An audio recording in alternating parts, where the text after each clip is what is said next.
Back to news. పిరాయింపు ఎమ్మెల్యేల కేసులో Telangana assembly speaker కు నోటీసులు జారీ చేసింది సుప్రీంకోర్టు. కోర్టు ధిక్కరణ కేసులో నోటీసులు జారీ చేసింది.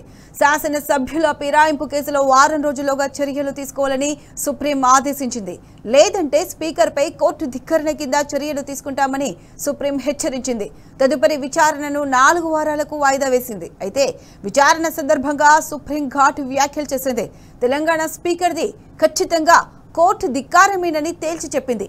నూతన సంవత్సర వేడుకలు స్పీకర్ ఎక్కడ జరుపుకోవాలనుకుంటున్నారో ఆయన్ని నిర్ణయించుకోవాలని చురకలంటించింది సుప్రీం.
రైట్, ఇదే అంశానికి సంబంధించి మనతో ఫోన్లో స్పందించడానికి దేవి ప్రసాద్ గారు ఉన్నారు. నమస్తే అండి దేవి ప్రసాద్ గారు. హలో దేవి ప్రసాద్ గారు, నమస్తే అండి. నమస్తే. నమస్తే దేవి ప్రసాద్ గారు, చెప్పండి. అయితే కోర్టు ధిక్కరణ కేసులో అసెంబ్లీ స్పీకర్ కు సుప్రీంకోర్టు నోటీసులు జారీ చేసింది. అయితే స్పీకరు ఒక 3 నెలల నుంచి తాత్సారం చేసుకుంటూ ఇప్పటి వరకు ఎటువంటి క్లారిటీ ఇవ్వలేదు. అయితే ఇప్పుడు ఈ వారం రోజుల్లోగా ఏదైనా స్పీకర్ ఏదైనా క్లారిటీ ఇచ్చే అవకాశం ఉందంటారా? తప్పకుండా. ఎందుకంటే 10 మంది ఎమ్మెల్యేలు చాలా నిర్లజ్జగా కాంగ్రెస్ పార్టీ కండవా కప్పుకొని బీఆర్ఎస్ పార్టీ నుంచి కాంగ్రెస్ లో చేరిన తర్వాత ఈ విషయం మీద స్పీకర్ కు హైకోర్టులో సుప్రీంకోర్టులో కూడా ఇది రాజ్యాంగ విరుద్ధం అని చెప్పి బీఆర్ఎస్ పార్టీగా కోర్టుకు పోవడం జరిగింది. ఆ సుప్రీంకోర్టు తీర్పు ఇచ్చిన తర్వాత కూడా సరైనటువంటి టైంలో చర్యలు తీసుకోవాలని సుప్రీంకోర్టుకి ఇచ్చిన తర్వాత కూడా ఒక డ్రామా పద్ధతిలో ఇది జరుగుతూ ఉన్నది తప్ప సరైనటువంటి చర్యలు తీసుకోలేదని చెప్పి కంటెంప్ట్ ఆఫ్ కోర్టు కూడా ఈరోజు మా వర్కింగ్ ప్రెసిడెంట్ కేటీఆర్ గారు మరి వేసినటువంటి దాని మీద సుప్రీంకోర్టు ఇచ్చినటువంటి తీర్పును మేము స్వాగతిస్తా ఉన్నాం.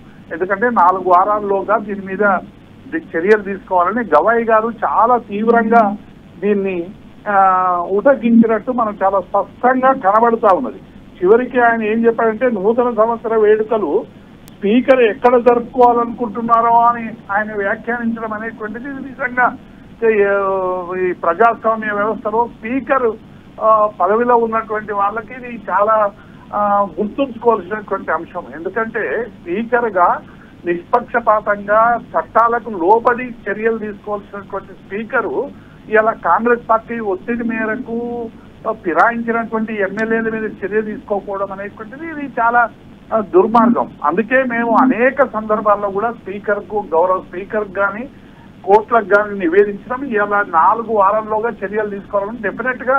ఎందుకంటే దానం నాగేందర్ గారు అయితే నిర్లజ్జగా బీఆర్ఎస్ పార్టీ బీఫామ్ మీద గెలిచినటువంటి ఒక ఎమ్మెల్యే కాంగ్రెస్ పార్టీ మీద లోకసభలో సికింద్రాబాద్ స్థానం నుంచి పోటీ చేయడం అనేటువంటిది ఎన్నికల కమిషన్ నామినేషన్ రిజెక్ట్ చేయాల్సినటువంటి అవసరం ఉండే.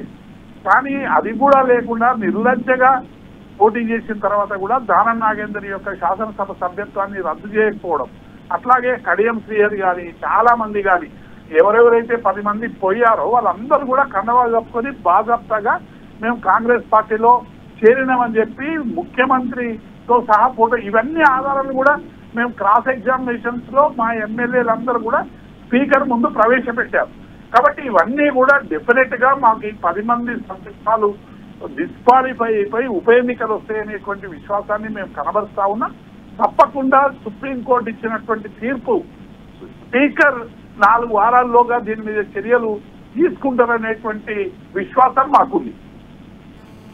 దేవి ప్రసాద్ గారు చెప్పండి, అంటే కోర్టు స్పీకర్కు అంటే నూతన సంవత్సర వేడుకలు ఎక్కడ జరుపుకోవాలనుకుంటున్నారో అని కూడా సర్కాస్టింగ్గా అడిగింది. అంటే దాని వెనుక మీనింగ్ ఏమై ఉండొచ్చు, అంటే ఇది ఒక స్ట్రాంగ్ వార్నింగ్ ఇచ్చినట్టు కూడా మనము అనుకోవచ్చు అంటారా?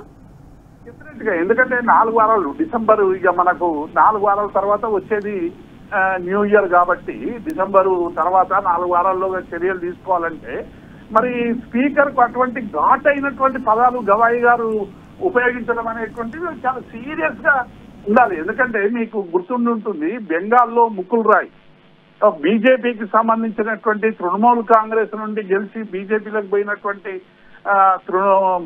ముకుల్ రాయ్ మీద ఇటీవలనే హైకోర్టు చాలా స్పష్టంగా డిస్క్వాలిఫై చేసింది. భారతదేశంలో బెంగాల్కు ఒక చట్టం, తెలంగాణకు ఒక చట్టం లేదు కాబట్టి డెఫినెట్ గా ఇవాళ డిస్క్వాలిఫై అయ్యేటువంటి అవకాశం ఉందని పొడిగిస్తా ఉన్నారు.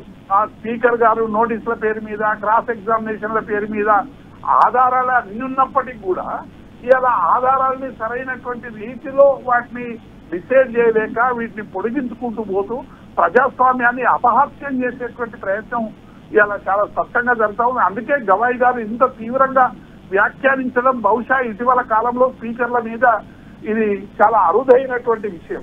కాబట్టి ఇప్పటికైనా దీని మీద చర్య తీసుకోవాలని చెప్పి మేము డిమాండ్ చేస్తా ఉన్నాం. వెంటనే ఎవరైతే అప్రజాస్వామికంగా ఒక పార్టీ మీద గెలిచి రాజ్యాంగాన్ని